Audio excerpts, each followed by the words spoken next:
संजय पवार साहेब आपल्याला संबोधित करतील। चालू करायची का? Okay okay.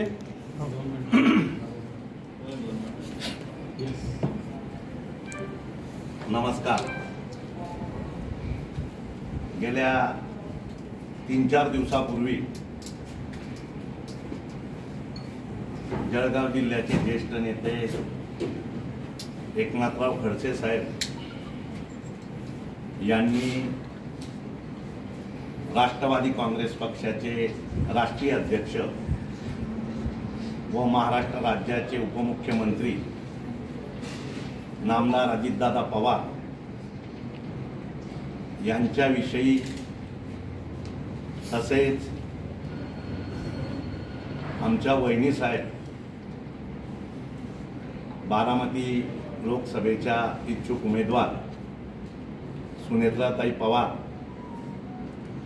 तसेच जळगाव जिल्ह्याचे व महाराष्ट्र राज्याचे मदत व पुनर्वसन मंत्री नामदार अनिलदादा पाटील यांच्या बाबतीत त्यांनी काही उद्गार काढले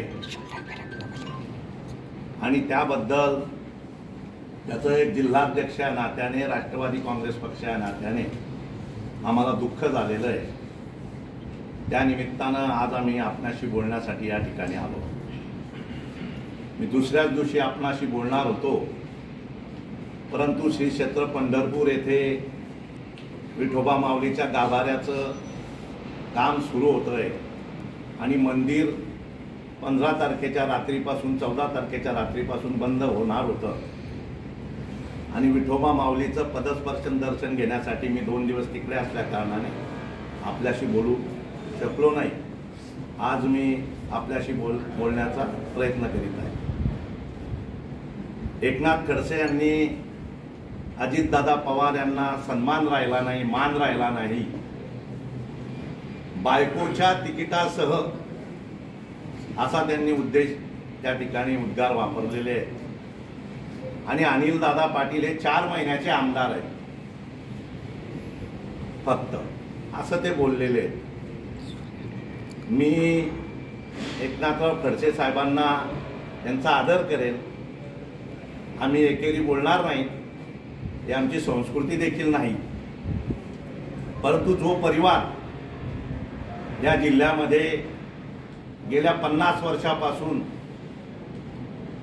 प्रल्हाद भाऊ असतील, मुरलीधर अण्णा पवार असतील, हा परिवार नेहमी शरद पवार सांगतील तिकडे उभा राहण्याचा त्यांनी प्रयत्न केलेला आहे। जी काही संकट आली त्या संकटांवर मात करून आता हल्ली स्वर्गीय प्रल्हाद भाऊ असतील, ॲडव्होकेट रवींद्र भैया पाटील असतील, यांनी 50 वर्षापासून पवार साहेबांसोबत राहण्याचा प्रयत्न केलेला आहे आणि अशा परिवारावर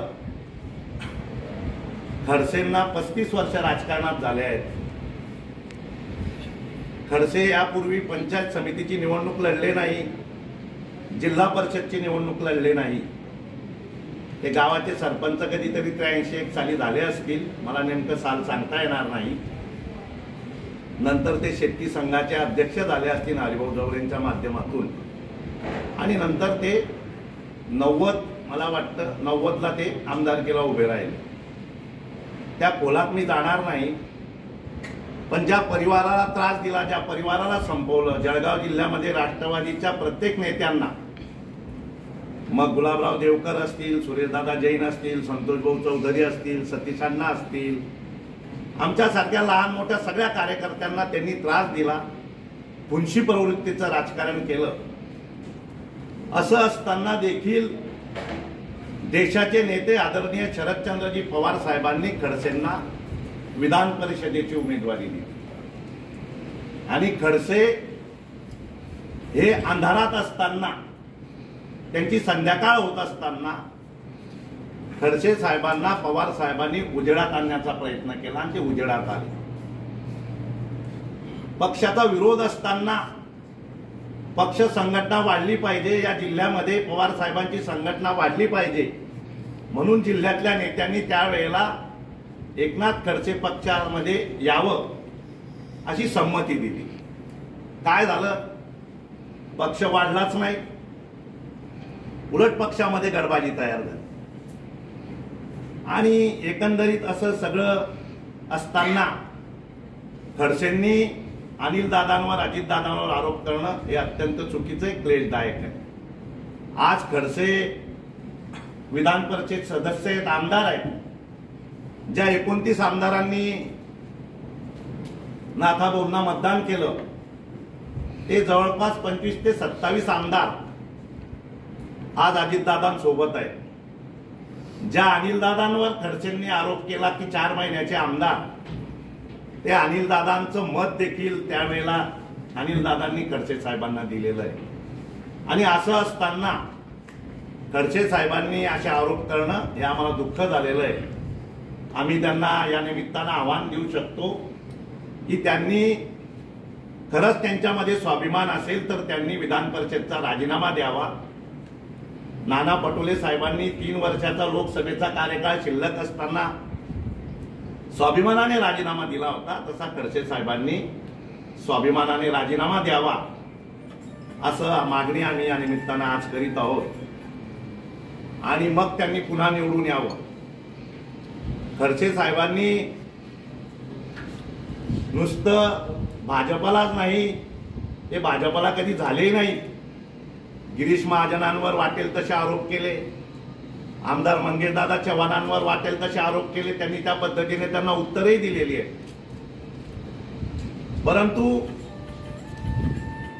राष्ट्रवादी काँग्रेसमध्ये आल्यानंतर त्यांनी आमदारकी मिळवली, मुलीला प्रदेशाध्यक्षपद मिळवलं. तेव्हापासून खडसेंनी एक डावपेच, एक पक्षामध्ये एक वेगळी आखणी करण्याचा प्रयत्न सुरू केला. लोकसभेच्या निवडणुकीच्या अगोदर खडसे यांनी दावा केला की जळगाव रावेर लोकसभेची जागा ही मीच लढणार, मी स्वतः उमेदवारी करणार. आणि अशा पद्धतीने पवार साहेबांना सांगून, जयंत पाटील साहेबांना सांगून, उद्धव ठाकरे साहेबांना सांगून ही रावेरची जागा त्यांनी आपल्या सुनेला भाजपाची उमेदवारी कशी मिळेल अशा पद्धतीने त्यांनी आखणी केली. आणि आज त्यांनी रावेर लोकसभा मी लढणार नाही, मीच काय माझी मुलगी देखील रोहिणीताई खडसे या देखील रावेर लोकसभा लढणार नाहीत. ही आज ते मैदान सोडून गेलेले आहेत, ते पळून गेलेले आहेत.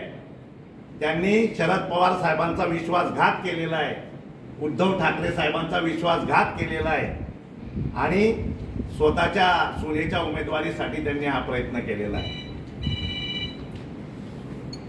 असे ते म्हणतात मी भाजप वाढवली, अनेक वेळा ते सांगतात मी 35 वर्ष भाजप वाढवली. मग बाकीच्या मंडळींनी भाजपमध्ये काय केलं, मला त्या बाबतीत मी काही आपल्याशी जास्त भाजपच्या बाबतीत बोलणार नाही. परंतु खडसे यांनी राष्ट्रवादी काँग्रेसमध्ये असताना, आमचं घराणं देखील राष्ट्रवादी काँग्रेसमध्ये असताना त्यांनी त्यावेळेला सहकारामध्ये माझ्या बाबतीत देखील अशीच भूमिका घेतली. मला पक्षातून अकालपट्टी करण्याचा प्रयत्न केला. आणि मी सांगेल तीच पूर्व दिशा, मी सांगेल तोच पक्ष, हा प्रकार खडसेंनी या जिल्ह्यामध्ये चालवलेला आहे. त्यामुळे आमची पुन्हा एकदा त्यांना यामध्ये विनंती आहे की त्यांनी आपला राजीनामा द्यावा विधान परिषदेचा, मग त्यांनी अजितदादा आणि अनिलदादांवर बोलावं. काल या बाबतीमध्ये मुक्ताईनगरचे आमदार चंदूभाऊ पाटील यांनी देखील त्यांची भूमिका मांडली. त्यांचं मी देखील अभिनंदन करणार आहे की यापुढे काय करावं. खडसे ज्या पद्धतीने प्रचार करतील त्या पद्धतीने मी या निमित्त प्रचार देखील करणार आहे असं त्यांनी देखील सांगितलेलं आहे. अशा अनेक गोष्टी खडसेंच्या बाबतीत आम्हाला बोलता येतील.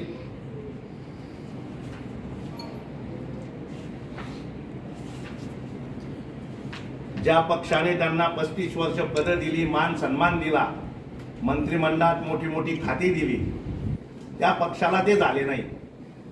आमची सुरुवातीपासूनच आम्हाला वाटत होतं की हे पवार साहेबांना धोका देतील आणि स्वतःच्या सुनेच्या उमेदवारीसाठी ते शेवटपर्यंत लावून धरतील आणि शेवटी 84 वर्ष वय असताना त्यांनी पवार साहेबांना अंधारात ठेवलं आणि पडद्यामागे ठेवलं आणि स्वतःच्या सुनेची उमेदवारी त्यांनी या ठिकाणी घेतली। त्यांनी वास्तविक स्वतः उमेदवारी घ्यायला पाहिजे होती, मुलीसाठी उमेदवारी घ्यायला पाहिजे होती, परंतु तसं त्यांनी केलं नाही। इतरांच्या बाबतीत बोलतात ते, घरात त्यांची 4 मतं आहेत, एक गठ्ठा 4 मतं आहेत, कोणत्या पक्षाला 4 मतं देतील हे त्यांनाही सांगता येणार नाही। दरवेळी त्यांनी लेवा समाजाला वेठीस धरून लेवा समाजाचा ठेकेदार म्हणून त्यांनी या जिल्ह्यामध्ये काम करण्याचा प्रयत्न केलेला आहे। आम्ही प्रत्येक समाजाचा आदर करतो, त्यामुळे एखाद्या समाजावर आम्ही बोलणार नाही। त्याच्यामुळे याच्या अनेक गोष्टी आम्हाला या ठिकाणी आपला मांडायचा होता।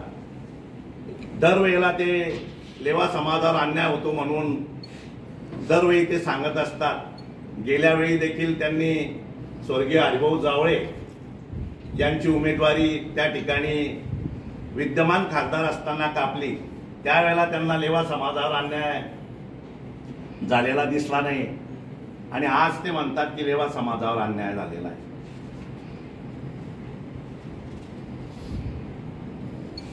आम्ही या जिल्ह्यामध्ये स्वर्गीय बाळासाहेब चौधरी, स्वर्गीय जेटीदादा महाजन यांचं देखील राजकारण या जिल्ह्यामध्ये पाहिलेलं आहे। कधी त्यांनी समाजाचं राजकारण केलं नाही, द्वेषाचं राजकारण केलं नाही।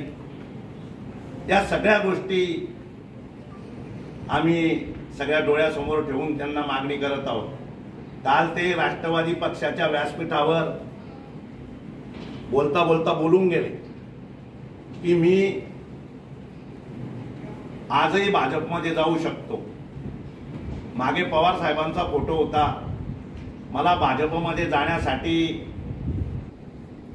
कोणाच्या सल्ल्याची गरज नाही, कोणाला विचारायची गरज नाही, असं त्यांनी पवार साहेबांच्या फोटोकडे दाखवून एका बाजूला म्हणतात आणि दुसऱ्या बाजूला मी भाजपमध्ये जाईल तेव्हा पवार साहेबांचा सल्ला घेऊन जाईल असं देखील त्यांनी त्या ठिकाणी म्हटलेलं आहे। म्हणजे ते नेमके कोणत्या पक्षात आहेत हा विचार त्यांना, ही विचारणा त्यांना राष्ट्रवादी काँग्रेस पक्षाच्या शरद पवार साहेबांच्या गटाने केली पाहिजे असं आमचं म्हणणं आहे। परंतु त्यांनी काल अजितदादा आणि अनिलदादा यांच्यावर जी टीका केली त्याच्यामुळे आज आम्ही पत्रकार परिषद आपल्या समोर आपल्याशी बोलण्यासाठी या ठिकाणी आलेलो आहे। जिल्हा बँकेत देखील त्यांनी स्वतःच्या मंत्रिपदाचा वापर हा फक्त स्वतःच्या कुटुंबासाठी केलेला आहे। आपण सगळे पत्रकार, आपल्याला माहिती आहे गेल्या 35 वर्षात जाऊ द्या, गेल्या 15 वर्षामध्ये भारतीय जनता पार्टीने त्यांना मंत्री केलं, त्या मंत्र्याचा गैरवापर त्यांनी फक्त काय केला, दूध संघामध्ये मंदा काकूंना चेअरमन केलं, जिल्हा बँकेमध्ये रोहिणीताई खडसेंना चेअरमन केलं, सुनेला खासदारकी दिली, हरिभाऊ जावळेंचं तिकीट कापून, महानंदमध्ये मंदा काकूंना चेअरमन केलं। म्हणजे ज्या पक्षात जातात त्या पक्षामध्ये ते फक्त कुटुंबासाठी कुटुंबाचंच हित बघतात असं म्हटलं तर वावगं होणार नाही। कोणत्याही कार्यकर्त्याला त्यांनी संधी दिली असं आजपर्यंत दिसून आलेलं नाही। हल्ली देखील राष्ट्रवादीमध्ये त्यांनी गटतट निर्माण केलेले आहेत। सतीश अण्णा एका बाजूला आहेत, देवकर अप्पा एका बाजूला आहेत, रवींद्र भैया एका बाजूला आहेत। आज ते सांगतायत मी लढणार नाही, रोहिणीताई लढणार नाही। परवा तर ते असं बोलून गेले की रक्षाताईला 10 वर्ष भाजपने खासदार केलं, रक्षाताई कधीही भाजप सोडून राष्ट्रवादी देणार नाही। हा बोलण्याचा त्यांना काय अधिकार? आणि यांना 35 वर्ष भाजपने मंत्री केलं, सगळी पदं दिली घरामध्ये, मग हे का भाजपमधून राष्ट्रवादीत आले? तर फक्त कुटुंब आणि स्वतः हा एकमेव स्वार्थ यांनी या ठिकाणी करण्याचा प्रयत्न केलेला आहे। सहकाराच्या बाबतीत बोलायचं म्हटलं, सहकारमध्ये प्रत्येकाला त्रास देण्याचा प्रयत्न केला आहे। गुलाबराव देवकरांवर खोटी केस केली, सतीश अण्णावर खोटी केस केली, चिमणामांवर खोटी केस केली, माझ्यावर खोट्या केसेस करण्याचा प्रयत्न केला. अरे ज्या रवींद्र भैया तुमच्या सोबत राहतात 24 तास, त्यांच्या मुक्ताबाई संस्थेच्या OTS साठी जे कर्ज बँक वसूलच करू शकत नाही, त्या कर्जाला देखील तुम्ही विरोध करता. तुमची कोणती निष्ठा आहे हे त्यांनी सिद्ध करावं. रवींद्र भैयांना उद्याचा विधानसभेचा उमेदवार ते करतील का? आता तिथं देखील ते सांगतायत की उद्याची विधानसभेचे उमेदवार रोहिणीताई खडसे, यांना कोणी अधिकार दिले ते यांनी सांगावं. त्यांनी पूर्ण राष्ट्रवादी पक्षामध्ये प्रवेश केल्यापासून या जिल्ह्यामध्ये राष्ट्रवादी संघटन वाढावं असा तो प्रयत्न पवार साहेबांना वाटत होता, तो केला नाही. यांच्याकडून साधा ग्रामपंचायत सदस्य पक्षामध्ये येऊ शकला नाही, स्वतःच्या सुनेलाही पक्षात आणू शकले नाही, तर इतरांच्या बाबतीत ते काय निर्णय घेतील असं माझं त्यांना म्हणणं आहे. अनेक गोष्टी आहेत. जिल्हा बँकेत देखील गेल्या वेळेला आम्ही देवकरप्पांना चेअरमन व्हावं म्हणून सांगितलं. तुम्ही देवकरप्पांना विचारू शकता. तिथेही मुलीला पुन्हा चेअरमन करायचं होतं. रवींद्र भैयांना चेअरमन होऊ दिलं नाही, देवकरप्पांना चेअरमन होऊ दिलं नाही. फक्त कुटुंबाकरताच हे सगळं त्यांचं चाललेलं आहे आणि हीच त्यांची परिस्थिती आहे.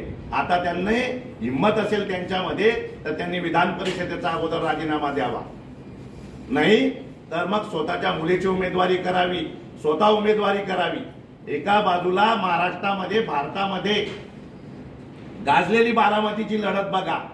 कुटुंबाचे विचार कुटुंबात असतील, नातं गोटं कुटुंबात असेल, परिवार कुटुंबात असेल, पण माझा पक्ष हा शरद पवार नावाचा पक्ष आहे, राष्ट्रवादी काँग्रेस पक्ष आहे.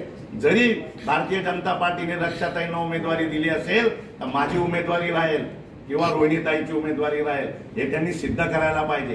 पळून गेले, मैदान सोडून दिलं, रणछोडदार झाले, द्यावं त्यांनी उत्तर. हे ते करू शकत नाही. ते त्यांनी असं म्हणायला पाहिजे होतं की मी मरेपर्यंत शरद पवार साहेबांना सोडणार नाही, असं म्हणत नाही. ते सांगतात मी भाजपला अजून जाणार नाही, जाण्याची पाळी आली तर पवार साहेबांना सांगून जाईल. अशा अनेक गोष्टी त्यांच्या बाबतीमध्ये आपल्याला सांगता येतील.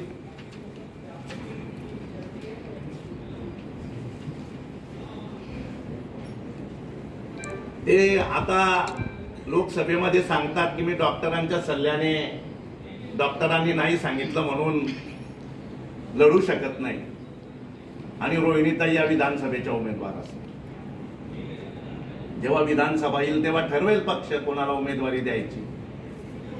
त्यांनी आता डॉक्टरांचं सल्ल्याचं नाव पुढे करण्यापेक्षा या जिल्ह्यामध्ये आपण सगळे बघतायत, फक्त पक्षासाठी सुरेशदादा जैन यांनी कारागृहातून निवडणूक लढवली, देवकरप्पांनी कारागृहातून निवडणूक लढवली. पक्षाचा आदेश त्यांनी मानलेला आहे. यांनी पक्षाचा आदेश मानून स्वतःच्या परिवारातून उमेदवारी करायला पाहिजे होती. आता अजूनही त्यांना संधी आहे. अजूनही ते सांगू शकतात की साहेब माझ्या घरातून उमेदवारी राहील. जशी बारामतीला लढत आहे तशीच आम्ही रावेर मतदारसंघामध्ये देखील आम्ही उभं राहायला तयार आहे आमच्या परिवारात. असं करताना दिसून येत नाही. खरोखर त्यांची ताकद असेल तर त्यांनी उमेदवारी घ्यावी आणि रोहिणी खडसेची उमेदवारी घ्यावी आणि निवडून आणावं त्यांनी. हे भारतीय जनता पार्टीला झाले नाही, ते पवार साहेबांना काय होतील अशी परिस्थिती खडसेंच्या बाबतीत झालेली आहे. संपले होते ते, मरेपर्यंत त्यांनी पवार साहेबांचे उपकार विसरायला नको, अजितदादांचे उपकार विसरायला नको. खुशाल सांगतात ते अजितदादा बायको करता तिकीट मागतायत, काय त्यांना बोलण्याचा अधिकार आहे? ही सगळी परिस्थिती आपण सगळे 7-8 दिवसाचे पेपर मी बघतोय. सुरुवातीला सांगतात मी उमेदवार, आता सांगतात मी नाही.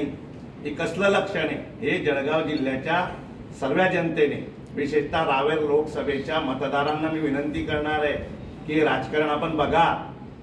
एका बाजूला स्वर्गीय हरिभाऊ जावरे कोरोनामध्ये वारले असताना बिचारे त्यांना त्यांची बॉडी घरी आणता आली नाही. इतका दुःखद प्रसंग त्यांच्या परिवारावर कोसळलेला आहे. अतिशय चांगल्या माणसाचं तिकीट त्यावेळेला त्यांनी कापलं. विद्यमान आमदार अरुणदादांचं तिकीट कापलं, विद्यमान आमदार BS पाटलांचं तिकीट कापलं. अशी भूमिका खडसेंनी वेळोवेळी दादागिरीची प्रत्येक पक्षात घेण्याचा प्रयत्न केलेला आहे. आणि आज सांगतायत ते अजितदादांवर बोलतायत आणि अनिलदादांवर बोलतायत। एकच काम करायचं, सत्तेचा दुरुपयोग करायचा। देवकरप्पांना घरकुलमध्ये अटकवलं, सुरेशदादांना घरकुलमध्ये अटकवलं, संतोष चौधरींना अटकवलं, चिमणाबांना बँकेच्या केसमध्ये, सतीश अण्णांना बँकेच्या केसमध्ये। म्हणजे प्रत्येकाला, त्या अतुल पाटलाच्या दुकानाला सील लावलं, विनोद तराला त्रास दिला, ही सगळी परिस्थिती आपल्या डोळ्यासमोर आहे। काय बोलणार त्यांच्या बाबतीत? पण त्यांना आम्ही इशारा देतो, उद्यापासून जर तुम्ही अजितदादा पवार आणि अजितदादांच्या पक्षांवर जर तुम्हाला आरोप करायचे असतील आणि खरे तुम्ही खडसे परिवाराचे असाल तर माझं आव्हान आहे तुम्हाला, उद्या अगोदर तुम्ही अजितदादांनी दिलेल्या मतदान केलेल्या राष्ट्रवादी काँग्रेस पक्षाच्या विधान परिषदचा राजीनामा द्या, मग मैदानात उतरा, असं आव्हान आम्ही त्यांना या निमित्तानं करणार आहोत। खेळवतायत का लोकांना सगळ्या पक्षांना? मी तर भारतीय जनता पार्टीला विनंती करणार आहे की विचार करावा। अजूनही त्या पक्षामध्ये मी बोलू शकत नाही, पण त्यांनी विचार करावा, वरिष्ठांनी विचार करावा। आम्हाला देखील वाटतं, आमच्या अजितदादांना देखील वाटतं की या देशाचे पंतप्रधान नरेंद्र मोदी तिसऱ्यांदा झाले पाहिजे। आम्ही काही सत्तेसाठी गेलो नाही। 45 आमदार, जवळपास 47-48 आमदार अजितदादांसोबत आहे आणि हे सांगतात अजितदादांना सन्मान राहिला नाही आणि अनिलदादा 4 महिन्याचे उमेदवार आहेत। अशी सगळीच पक्षात येताना तेच सांगितलं होतं की मी जिल्हा बांधून दाखवेल। अजिंदा बांधून तर दाखवला नाही, हा जिल्हा सुटसुटीत करून टाकला, गडबाजा करून टाकल्या। जिल्ह्यामध्ये सगळ्याच ठिकाणी गडबाजा केल्या। स्वतःच्या परिवारात चेअरमन व्हावं सहकार क्षेत्रामध्ये म्हणून पक्षाचा वापर यांनी या ठिकाणी केलेला आहे। मला आठवतं एक काळ स्वर्गीय नरेंद्र अण्णा वारले, त्यांनी लढा दिला या जळगाव शहरामध्ये। ते ध्येयाने लढले, त्यांचा एक विचाराने ते लढले। त्यांना एक वेळ त्यांनी सांगितलं की नरेंद्र, तू सुरेश दादाला सोडू नको, जेलमध्येच राहू दे, मी तुला जळगाव शहराचा आमदार करतो, पृथ्वीराज चव्हाण साहेबांकडून काँग्रेसची उमेदवारी आणतो आणि नरेंद्र अण्णा तुला मी आमदार करतो, तुला तिकीट मिळवून दाखवतो। काय केलं? म्हणजे कोणाला कसा कुठे वापर करायचा हे धंदे खडसेंनी वेळोवेळी या जिल्ह्यामध्ये करण्याचा प्रयत्न केलेला आहे। मधुकर बंद झाला, रावेर बंद झाला, आता मुक्ताई कारखाना चाललाय। कुठे सहकार वाढवला 35 वर्षामध्ये? त्या दूध संघामध्ये काय पराक्रम केलेले, लेखापरीक्षणामध्ये अहवाल आलेले, होईल जे होईल ते लेखापरीक्षणामध्ये। पण या जिल्ह्यामध्ये एकदा एकनाथराव खडसेंचे काळे कुत्ते सामान्य जनतेला दिसले पाहिजे, वरिष्ठांना दिसले पाहिजे की ही काय प्रकरण आहे। प्रत्येक पक्षातील मोठ्या नेत्यांना त्रास देण्याचा प्रयत्न केलेला आहे, वेगळ्या माध्यमातून त्रास देण्याचा प्रयत्न केलेला आहे, विरोधी पक्ष नेतेपदाच्या माध्यमातून त्रास देण्याचा प्रयत्न केलेला आहे। आणि आमच्यासारख्या कार्यकर्त्यावर जेव्हा वाटतं की आमच्या नेत्यावर जर असे आरोप करत असतील तर आमचं काम आहे की यांचे काळे कुत्ते बाहेर काढावे, त्यांनी राजीनामा द्यावा आणि मग अजितदादांवर बोलावं, मग निवडून यावं। आज सांगतात ते आम्हाला की अजितदादाला सन्मान राहिला नाही, बायको करता तिकीट मागतात। अशा सगळ्या काय त्यांच्या बाबतीत बोलावं? गुलाबराव पाटलांच्या मुलाचं लग्न होतं, प्रतापचं का विक्रमचं? पाय दिला, त्या लग्नाला स्वतःच्या सुनेला पाठवलं आणि जळगाव कोर्टात गुलाबराव पाटलांच्या विरुद्ध 5 कोटीचा दावा दाखल केला। दबाव निर्माण करण्याचा प्रयत्न केला। काय झालं त्या दाव्याचं? गुलाबराव पाटलांना सांगितलं माफी मागा, मागितली नाही गुलाबराव पाटलांनी माफी, यांनी बिनशर्त दावा मागे घेतला। म्हणजे खोटे गुन्हे दाखल करायचे, मोक्का लावण्याचा प्रयत्न करायचा आणि नंतर हे दावे मागे घ्यायचे, हे धंदे खडसेंनी या जिल्ह्यामध्ये सुरू केलेले आहे। अशी सगळी परिस्थिती खडसेंच्या बाबतीत आम्हाला आज तुमच्या समोर मांडायची होती। त्याच्यामुळे ते नेहमी प्रत्येकाला प्रत्येक पक्षामध्ये आपल्या कुटुंबासाठी जुळवत ठेवण्याचा प्रयत्न करतात आणि स्वतः पदरामध्ये पाडून घेतात। मी तर त्यांचे डावपेच्या जिल्ह्याने शिकले पाहिजे की ज्या पक्षात राहून दुसऱ्या पक्षात देखील ते तिकीट मागू शकतात, ही कला आणि हे डावपेच हे तर खरं मानावं लागेल त्यांना या निमित्तानं. म्हणजे फसवायचं पण आणि दोघं हातात प्रसाद घ्यायचे.